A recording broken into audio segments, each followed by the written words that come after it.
જય શ્રી કૃષ્ણ. કેમ છો બધા? મજામાં? હું છું નૈના પટેલ. મારી ચેનલ ગુજરાતી હોમ લાઈફમાં આપનું સ્વાગત છે. આજે હું તમને પાણીપુરી બનાવતા શીખવાડવાની છું. જેમ કે પુદીનાનું પાણી, આંબલીની ચટણી, લસણની ચટણી અને માવો કેવી રીતે બનાવે તે તમને સારી રીતે શીખવાડું. આજે અમે પાણી લીધું છે અને આજે પાણીપુરી બનાવવાની.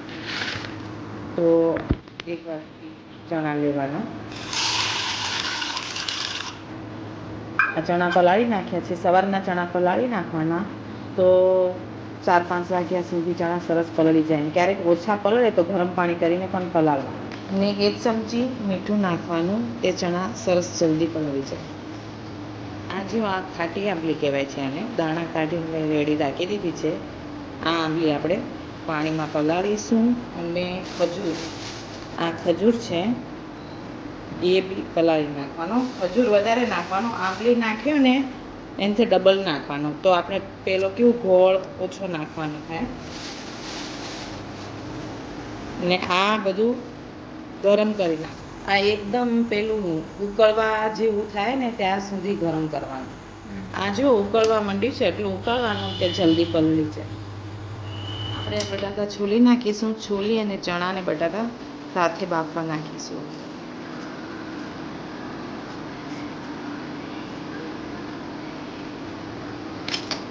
આ બટાકાને આપણે કટકા કરી નાખીશું. એ ચણા જોડે સરસ બફાઈ જાય.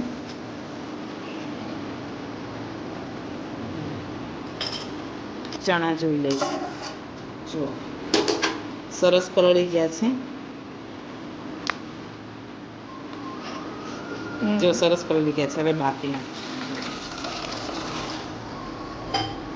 કેમ કે બટાકાની છાલ છોલેલી હોય એટલે સરસ બેવ મિક્સ થઈ જાય.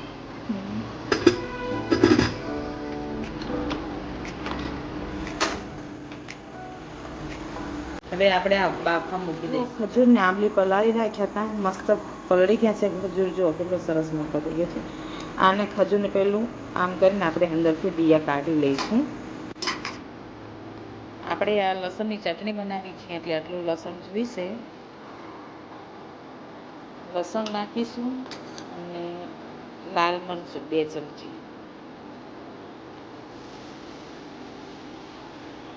અડધી ચમચી મીઠું, થોડુંક પાણી નાખીશું. જો આટલું પાણી નાખવાનું. હા, અને ધાણા જીરું એ નાખવાનું 1/2 ચમચી. થોડીક ઘટ થાય છે એટલે. આ જો આપણે લસણની ચટણી તૈયાર છે. જોઈ શકો છો તમે કેટલી સરસ પીસાઈ ગઈ છે. હવે આપણે પુદીનાનું પાણી બનાવી નાખીશું.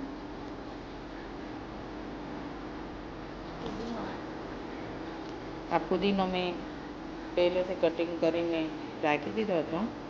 આ સંચળ પાવડર કહેવાય. આ પેલું પતંજલિનું આવે છે ને એ નાખું છું. 1/2 ચમચી એ નાખ્યું છે મેં. જીરું નાખવાનું 1/2 ચમચી. 5-6 મરચાં મેં નાખ્યા છે, લીલા મરચાં કટિંગ કરીને. ને તમને તીખું ઓછું જોઈએ તો ઓછા નાખવાના. હવે આપણે આ બધું પીસી લઈએ. આપણે આ પુદીનાનું પાણી ગાળી લઈશું.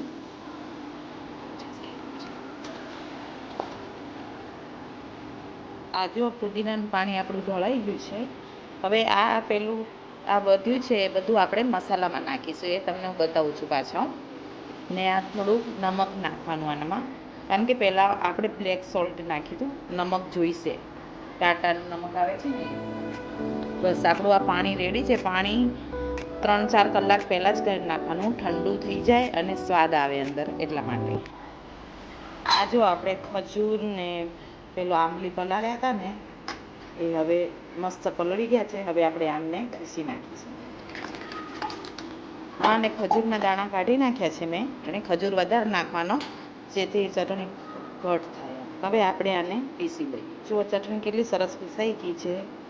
આને ગરમ કરીશું એ તમને શીખવાડશું. પણ આ પહેલી આ ખજૂરવાળી ચટણીને પહેલી ગળવાની, ગળીને પછી ગરમ કરવાની એ હું તમને બતાવું છું. આ રેડી છે. આપણે આવી રીતે ગળી લેવાની કે એક સરખી લીસી ચટણી થાય. આ બધું જો ઉપર રહી જાય છે. આમ અંદર આવે એટલે મજા ના આવે. જો આ બધું રહી ગયું છે ઉપર, આંબલીનું ખજૂરનું જે ગાળી લઈએ એટલે જો તમને બતાવું, જો કેટલી સરસ થઈ ગઈ છે. આને હવે આપણે ગરમ કરીશું. આપણે હવે આ ચટણીને ગરમ કરીશું. હવે તમને હું બતાવું છું અંદર શું નાખવાનું છે. હવે ગરમ થાય છે, આપણે 1 ચમચી લાલ મરચું નાખીશું, 1 ચમચી ધાણા જીરું પાવડર નાખીશું. લાલ મરચું 1.5 ચમચી નાખી દેવાનું. હા, તમે તીખું ના ખાતા હો તો એ પ્રમાણે. ને ચમચી મીઠું.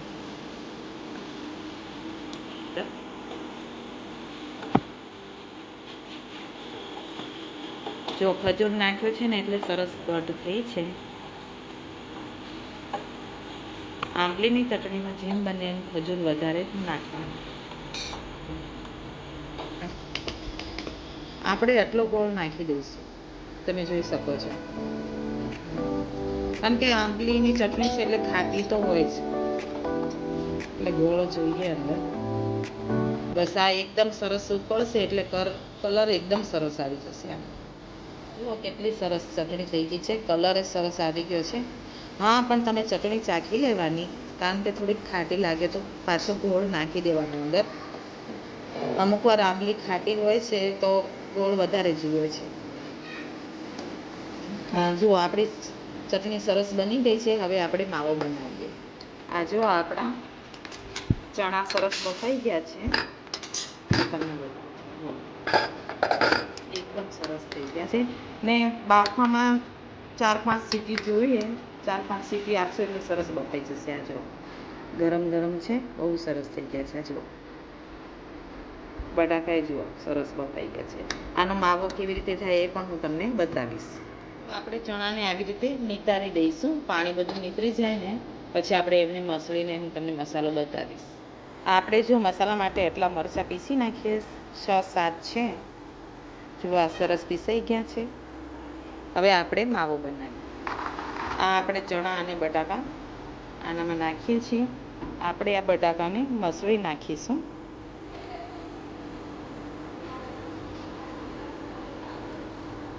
સરસ બધું જ સરસ મસળી નાખવાનું.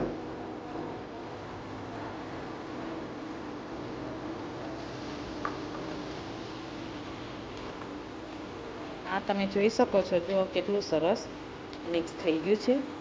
હવે હું તમને બતાવું, આપણે પહેલાં ફુદીનાના પાણીમાં માવો વધ્યો હતો ને ગાળ્યું હતું, એ નાખી દેવાનું અંદર. જો જીરું ને એ જ બધું હતું, ફુદીનાનું ને. આનાથી બહુ સરસ ટેસ્ટ આવે છે માવાનો. અને લીલા મરચાં આપણે પીસ્યા હતા એ નાખી દેવાના. 1 ચમચી નાખવાના, 1-2 ચમચી, પછી ચાખીને બીજું નાખવાનું, બહુ તીખું ના થઈ જાય. સ્વાદ અનુસાર મીઠું નાખવાનું. બ્લેક સોલ્ટ મેં તમને બતાવ્યો હતો ને, બ્લેક સોલ્ટ એ નાખવાનો અંદર, જે આપણે પાણીમાં નાખ્યો હતો એ. ચાખીને પછી પાછું નાખી લેવાનું કે વધારે ના થઈ જાય. આ હાથેથી જ મસળવું પડે છે તો સરસ મિક્સ થાય છે. તો આપણો મસાલો એકદમ સરસ મિક્સ થઈ ગયો છે. આ તો હું અત્યારે આમનાથી હલાવું છું. મસાલો હંમેશા હાથેથી જ મસળવાનો. તો આ એકદમ મિક્સ થઈ ગયો છે, તમને બતાવવા માટે હું એ કરું છું.